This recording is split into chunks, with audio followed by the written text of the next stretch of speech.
আরাফার দিনে বিশেষ আমল সমূহ জানতে চাই। আরাফার দিনে একদিকে হাজী সাহেবদের জন্য আমল, আরেকটা হলো যারা আরাফার ময়দানে নাই তাদের জন্য আমল। যারা হাজী সাহেবরা আরাফার ময়দানে অবস্থান করছেন তাদের জন্য ওই দিনের সবচেয়ে শ্রেষ্ঠ আমল হলো লা ইলাহা ইল্লাল্লাহু ওয়াহদাহু লা শারীকা লাহু লাহুল মুলকু ওয়া লাহুল হামদ ওয়া হুয়া আলা কুল্লি শাইইন কাদির। এটা মহব্বতের সাথে অর্থ বুঝে ধীরে ধীরে বারবার করে পড়তে থাকা, এটা হলো সবচেয়ে বেশি প্রয়োজনীয় কাজ। কেন? কারণ নবী করিম সাল্লাল্লাহু আলাইহি ওয়াসাল্লাম বলেছেন যে খায়রুদ দুআ দুআউ ইয়াউমি আরাফা, আরাফাত দিনের দোয়া হলো শ্রেষ্ঠ দোয়া।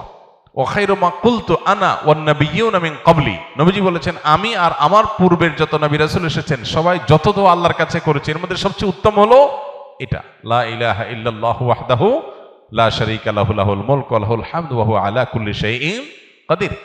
আল্লাহ ছাড়া সত্যিকারের কোনো মাবুদ নাই, লা ইলাহা ইল্লাল্লাহ ওয়াহদাহু লা শারীকা লাহু, তিনি একক এবং তার কোনো শরীক নাই। লাহুল মুলক ওয়া লাহুল হামদ, রাজত্ব এবং প্রশংসার অধিকারী একমাত্র তিনি। ওয়া হুয়া আলা কুল্লি শাইইন কাদির, তিনি সব কিছু করতে সক্ষম। বাহ্যিক দৃষ্টিকোণ থেকে এই বাক্যগুলোর মধ্যে কোনো প্রার্থনা নাই, তাহলে এগুলোকে দোয়া বলা হচ্ছে কেন? সেটা নিয়ে অনেক আলাপ আছে এবং মুহাদ্দিসিনে কেরাম একমত যে এইগুলো দোয়া। এখানে আল্লাহ রাব্বুল আলামিনের কাছে পরোক্ষভাবে নিজের চাওয়াকে পেশ করা হচ্ছে, আল্লাহর শক্তিমত্তার কথা জাহির করে আল্লাহর কাছে নিজের সবকিছুই নিবেদন করা হচ্ছে পরোক্ষভাবে, এটাও দোয়াই। তো এটা হলো আরাফার ময়দানে যারা হাজির অবস্থান করবেন তারা সবচেয়ে বেশি পড়বেন। অনেক উলামা একরাম অবশ্য বলেন যে এই দোয়া অর্থাৎ লা ইলাহা ইল্লাল্লাহু ওয়াহদাহু লা শারীকা লাহু লাহুল মুলকু ওয়া লাহুল হামদু ওয়া আলা কুল্লি শাইইন কাদির, আরাফার দিনে, আরাফার বাইরে যারা পৃথিবীর বিভিন্ন প্রান্তে গায়রে হাজি যারা আছি তারাও পড়তে পারেন, বরং আরাফার দিনে তাদের এটা পড়া উচিত এবং এ ব্যাপারে অনেকে রেকমেন্ড করেন। তাহলে একটা কারণে পেলাম লা ইলাহা ইল্লাল্লাহু ওয়াহদাহু লা শারীকা লাহু এটা পড়া, এবং আরাফাতের দোয়াকে সবচেয়ে শ্রেষ্ঠ দোয়া বলা হয়েছে। এই জন্য হাজী সাহেবরা বিশেষ করে যারা সেখানে অবস্থান করছেন ওই দিন একবারে সূর্য ডুবা পর্যন্ত, জোহর থেকে নিয়ে সূর্য ডুবা পর্যন্ত পুরো সময়টা দোয়ার ভিতরে ডুবে থাকা, এটা হলো সবচেয়ে বড় কাজ। আর যারা আরাফায় নাই, আরাফার বাইরে আছে, যারা হজে যাচ্ছেন না, তারা আরাফার দিনটাতে তারা রোজা রাখবেন। আরাফার দিনের রোজা নিয়ে আমাদের দেশে প্রতি বছরই গন্ডগোল বা মত পার্থক্য দেখা দেয়, কোন দিন রোজা রাখবো?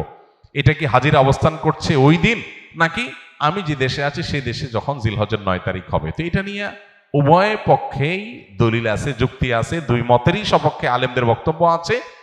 সেক্ষেত্রে তুলনামূলকভাবে আমি যে দেশে আছি সেই দেশে জিলহজের 9 তারিখটা হলে সেটাকে আরাফার দিন হিসাবে, আরাফার দিন যদিও বাহ্যিকভাবে মনে হয় যে আরাফার ময়দানের সাথে সংশ্লিষ্ট, কিন্তু আসলে এই যে দিনগুলা ইয়াউমুত তারবিয়া, ইয়াউমে আরাফা, ইয়াউমুন নাহার, ইয়াউমুত তারবিয়া বলা হয় জিলহজের 8 তারিখকে, ইয়াউমুল আরাফা বলা হয় জিলহজের 9 তারিখকে, ইয়াউমুন নাহার বলা হয় জিলহজের 10 তারিখকে।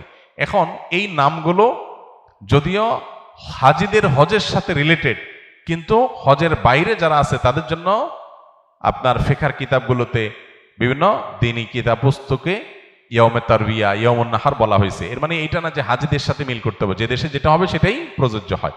তো সেই আলোকে ইয়াউমে আরাফা আপনি যেখানে অবস্থান করছেন সেখানকার 9 তারিখ হিসাব করে রোজা রাখতে পারেন। যদি আপনার কাছে বেশি মনে হয় যৌক্তিক যে না হাজিদের অবস্থানের সাথে মিল করে রাখাটা, যেহেতু নামের মধ্যেই ইয়াউমে আরাফা আছে, অতএব ওইটা আমি রাখবো, তো সেক্ষেত্রে আমি সেটাও করতে পারেন, কোনো অসুবিধা নেই। কোন কোন রেওয়ায়েতের আলোকে জিলহজের প্রথম 9 দিনের প্রত্যেক দিন রোজা রাখা উচিত, কারণ মা মিন আইয়ামিন আল আমালুস সালিহু ফিহিন্না আহাব্বু ইলাল্লাহ মিন হাযিহিল আইয়াম, বুখারীর হাদিস রয়েছে। এই দশকটাতে এমনি নেক আমল করা উচিত। অতএব নফল রোজা আপনি প্রথম সবগুলো দিন রাখতে পারেন, তাহলে আর কোনো ইখতিলাফের ঊর্ধ্বে এমনিই উঠে গেলেন।